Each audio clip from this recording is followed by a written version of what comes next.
स्वागत है आपका मित्रों हमारे भक्ति ज्ञानी स्टोरी में। तो मित्रों आज हम जानेंगे कि सोना चांदी मदिरालय और वैशाल्य में कलयुग का निवास क्यों माना गया है।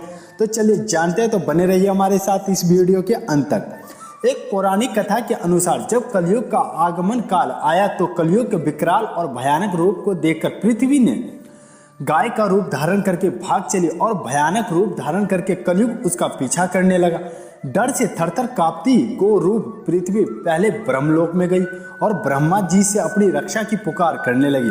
तब ब्रह्मा जी ने कहा, हे पृथ्वी, हम कलयुग से तुम्हारी रक्षा कर सकने में असमर्थ है, क्योंकि कलयुग का समय आ चुका है और अपने काल समय में हर कोई बलवान होता है। अतः तुम अपनी रक्षा के लिए शिव जी के पास जाओ। ब्रह्मलोक से निराश होकर पृथ्वी शिवलोक गई और त्रिशूलधारी भगवान शंकर से अपनी रक्षा की पुकार की। शिव जी ने अपनी दिव्य दृष्टि से कलयुग को मुंह फैलाए आते हुए देखा और यह भी देखा कि कलयुग का शासन काल आ चुका है।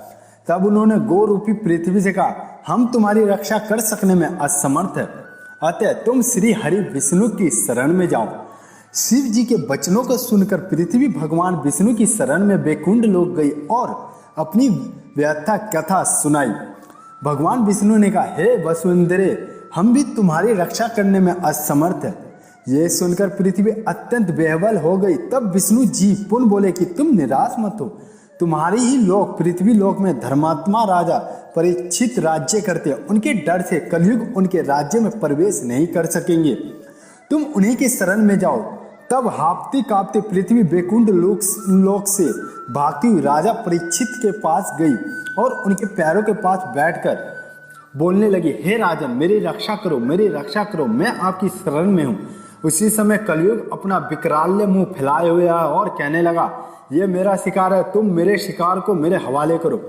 उस समय राजा परीक्षित ने क्रोधित होकर अपना धनुष बाण उठा लिया और क्रोधित होकर बोले, अरे दुष्ट, ये गो मेरी शरण में है और शरणागत की रक्षा करना प्रत्येक राजा का धर्म है। तू ठहर, अभी मैं तुझे मृत्यु के मुंह में डालता हूँ। धर्मनिष्ठ राजा परीक्षित के वचनों को सुनकर कलयुग घबराया, किंतु फिर साहस करके बोला, राजा, मेरा शिकार मुझे सौंप दो, अन्यथा मैं तुम्हें भी मार डालूंगा। कलयुग की वाणी सुनकर राजा परीक्षित क्रोधित हो उठे और धनुष पर बाण चढ़ाकर मारने को तत्पर हुए। कलयुग भी लड़ने को तैयार हो गया। लड़ाई छिड़ गई और बहुत दिनों तक चलती रही। धर्म पालक राजा परीक्षित अपने सत्य और धर्म के बल पर निरंतर लड़ते रहे। तब कलयुग ने विचार किया कि इनको युद्ध में जीत पाना असंभव है। तब उसने छल का सहारा लिया और अपना हथियार फेंककर उन्हीं राजा परीक्षित के शरण में जा पड़ा और कहने लगा, हे राजन, मैं भी आपकी शरण में हूँ। जिस प्रकार आपने अपने शरण में आए हुए गो की रक्षा की, उसी प्रकार मेरी भी रक्षा करो।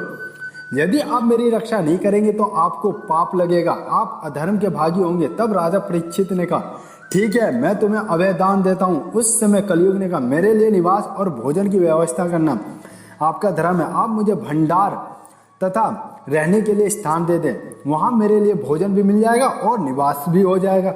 यह सुनकर परीक्षित ने विचार किया कि यह कलयुग पापी स्वभाव का है। अगर मैंने इसे भंडार गृह में स्थान दे दिया तो यह अन्न आदि में जहर मिला सकता है। यदि इसने जहर मिला दिया तो मेरी सारी प्रजा मर जाएगी।